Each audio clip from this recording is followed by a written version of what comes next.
बिस्मिल्लाहिर्रहमानिर्रहीम। अस्सलाम वालेकुम। आज मैं बना रही हूँ पास्ता विद हॉट शॉट्स। इसके लिए मैंने 2 शेप्स ऑफ पास्ता लिए हैं। इसको मैंने नमक और थोड़ा सा ऑयल डाल के उबाल के रख लिया है।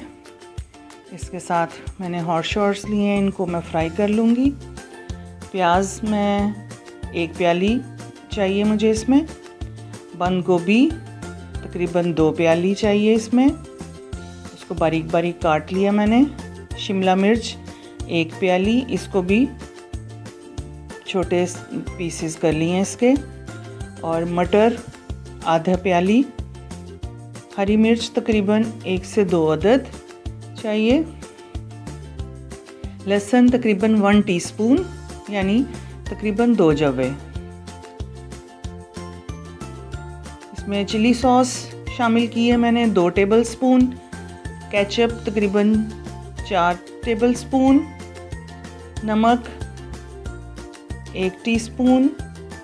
काली मिर्च पाउडर 1 टीस्पून। और चाइनीज़ सॉल्ट 1 टीस्पून।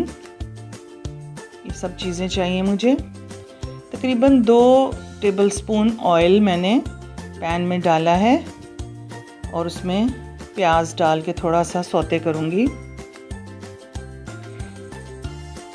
इसके साथ ही इसमें हरी मिर्च और लहसुन को मैंने बारीक बारीक काट के वो भी शामिल कर दिए हैं। इनको फ्राई करना है अच्छी तरह, और मटर भी शामिल करके इसको अच्छे से फ्राई कर लूँगी। इसको अच्छी तरह फ्राई करना है। इसमें मैंने नमक शामिल किया है। इसमें तकरीबन आधा कप पानी शामिल किया है ताकि थोड़ा सा मटर गल जाए अच्छे से। ये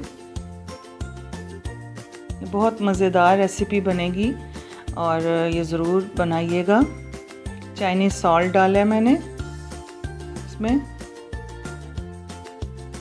केचप और चिली सॉस अगर आपको ज़्यादा पसंद है तो ज़्यादा भी डाल सकते हैं।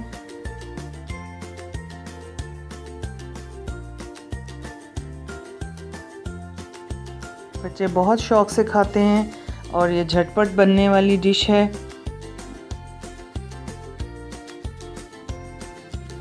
देखिए तकरीबन मटर मेरे गल चुके हैं और इसमें मैंने काली मिर्च का पाउडर 1 टीस्पून डाल दिया है। शिमला मिर्च जो मैंने धो के बारीक काट के रखी थी वो भी शामिल कर दी है इसमें। आंच इसकी हमेशा तेज़ रखनी है क्योंकि सब्ज़ियां थोड़ी सी क्रंची अच्छी लगती हैं। बस इसको इतना पकाना है कि थोड़ा मसाला आपस में मिक्स हो जाए। अब इसमें मैंने बंद गोभी डाल दी है। आंच मेरी तेज़ है चूल्हे की।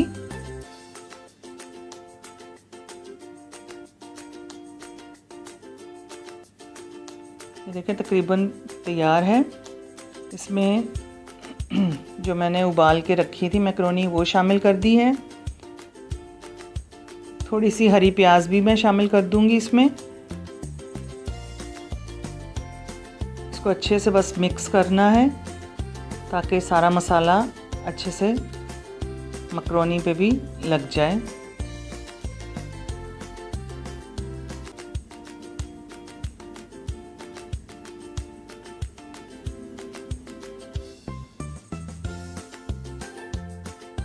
हॉट शॉट मैंने फ्राई करके रखे हुए हैं, वो मैं ऊपर से इसमें लगा दूंगी। ये रेसिपी ज़रूर ट्राई कीजिएगा और इस रेसिपी के बारे में कुछ पूछना हो तो ज़रूर मुझे कमेंट में पूछिए। अगर आपने चैनल अभी तक सब्सक्राइब नहीं किया तो प्लीज़ चैनल सब्सक्राइब कीजिए और रेसिपी शेयर कीजिए। खुश रहें, खुश रखें, दुआओं में याद रखें। जज़ाकल्लाह खैरा।